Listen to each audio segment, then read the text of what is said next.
Chapter 11 संविधान की मूल संरचना। मूल संरचना का प्रादुर्भाव। संविधान के अनुच्छेद 368 के अंतर्गत संसद मौलिक अधिकारों में संशोधन कर सकती है या नहीं, यह विषय संविधान लागू होने के 1 वर्ष पश्चात ही सर्वोच्च न्यायालय के समक्ष विचारार्थ आया।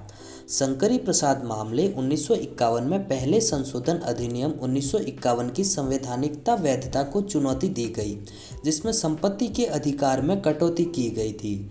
सर्वोच्च न्यायालय ने व्यवस्था दी कि संसद में अनुच्छेद 368 में संशोधन की शक्ति के अंतर्गत ही मौलिक अधिकारों में संशोधन की शक्ति अंतर्निहित है। अनुच्छेद 13 में विधि शब्द के अंतर्गत मात्र सामान्य विधियां ही आती है, संवैधानिक संशोधन अधिनियम नहीं। इसलिए संसद संविधान संशोधन अधिनियम पारित कराकर भौतिक अधिकारों को संक्षिप्त कर सकती है अथवा किसी मौलिक अधिकार को वापस ले सकती है। लेकिन गोलकनाथ मामले 1967 में सर्वोच्च न्यायालय ने अपनी पहले वाली स्थिति बदल ली। इस मामले में 17वें संशोधन अधिनियम 1964 की संवैधानिक वैधता को चुनौती दी गई थी, जिसमें 9वीं अनुसूची में राज्य द्वारा की जाने वाली कुछ कार्यवाहियों को जोड़ दिया गया था। सर्वोच्च न्यायालय ने व्यवस्था दी कि मौलिक अधिकारों को लोकोत्तर तथा अपरिवर्तनीय स्थान प्राप्त है। इसलिए संसद मौलिक अधिकारों में न तो कटौती कर सकती है, न किसी भौतिक अधिकार को वापस ले सकती है। संवैधानिक संशोधन अधिनियम की अनुच्छेद 13 के आशयों के अंतर्गत एक कानून है और इसलिए किसी भी मौलिक अधिकार का उल्लंघन करने में सक्षम नहीं है। गोलकनाथ मामले 1967 में सर्वोच्च न्यायालय की व्यवस्था की प्रतिक्रिया में संसद ने 24वां संशोधन अधिनियम 1971 अधिनियमित किया। इस अधिनियम ने अनुच्छेद 13 तथा 368 में संशोधन कर दिया और घोषित किया कि अनुच्छेद 368 के अंतर्गत संसद को मौलिक अधिकारों को सीमित करने अथवा किसी मौलिक अधिकार को वापस लेने की शक्ति है और ऐसा अधिनियम अनुच्छेद 13 के आशयों के अंतर्गत एक कानून नहीं माना जाएगा। हालांकि केशवानंद भारती मामले 1973 में सर्वोच्च न्यायालय ने गोलकनाथ मामले में अपने निर्णय को प्रत्यादिष्ट कर दिया। इसने 24वें संशोधन अधिनियम 1971 की वैधता को बहाल रखा और व्यवस्था दी कि संसद मौलिक अधिकारों को सीमित कर सकती है अथवा किसी अधिकार को वापस ले सकती है। साथ ही सर्वोच्च न्यायालय ने एक नया सिद्धांत दिया, संविधान की मूल संरचना का।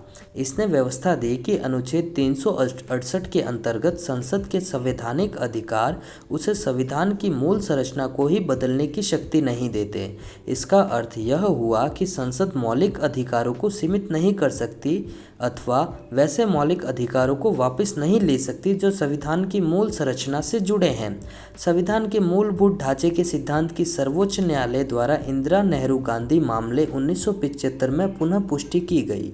इस मामले में सर्वोच्च न्यायालय ने 39वें संशोधन अधिनियम 1975 के एक प्रावधान को रद्द कर दिया, जिसमें प्रधानमंत्री एवं लोकसभा अध्यक्ष से संबंधित चुनावी विवादों को सभी न्यायालयों ने क्षेत्राधिकार से बाहर कर दिया था।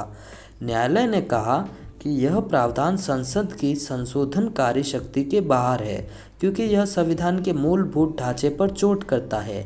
पुनः न्यायपालिका द्वारा नव आविष्कृत इस मूल संरचना के सिद्धांत की प्रतिक्रिया में संसद ने 42वां संशोधन अधिनियम पारित कर दिया।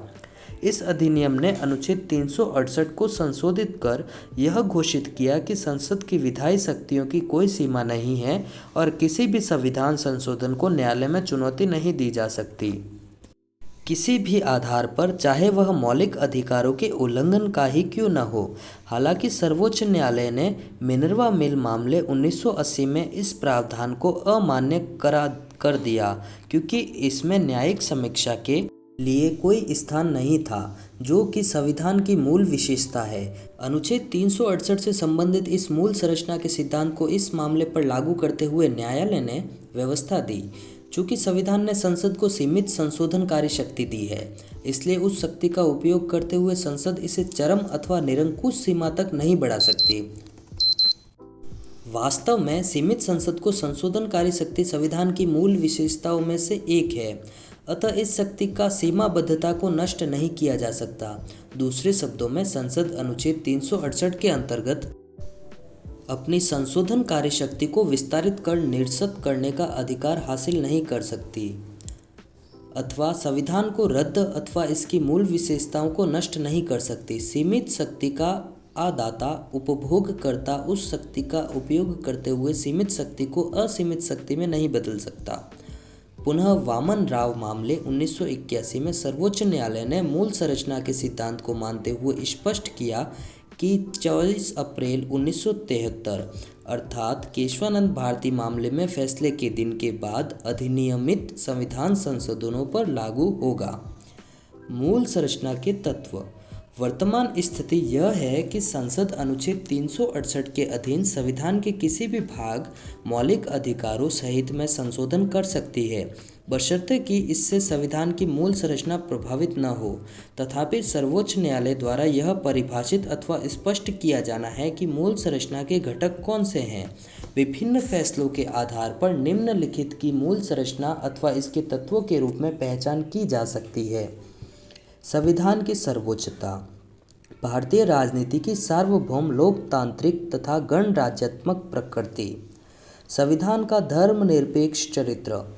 विधायिका, कार्यपालिका तथा न्यायपालिका के बीच शक्ति का विभाजन। संविधान का संघीय स्वरूप। राष्ट्र की एकता एवं अखंडता। कल्याणकारी राज्य। न्यायिक समीक्षा। व्यक्तिक स्वतंत्रता एवं गरिमा। संसदीय प्रणाली। कानून का शासन। मौलिक अधिकारों तथा नीति निर्देशक सिद्धांतों के बीच सौहार्द और संतुलन। समत्व का सिद्धांत। स्वतंत्र एवं निष्पक्ष चुनाव। न्यायपालिका की स्वतंत्रता। संविधान संशोधन की संसद की सीमित शक्ति। न्याय तक प्रभावकारी पहुंच। मौलिक अधिकारों के आधारभूत सिद्धांत या सार तत्व। अनुच्छेद 32, 136, 141 तथा 142 के अंतर्गत सर्वोच्च न्यायालय को प्राप्त शक्तियाँ।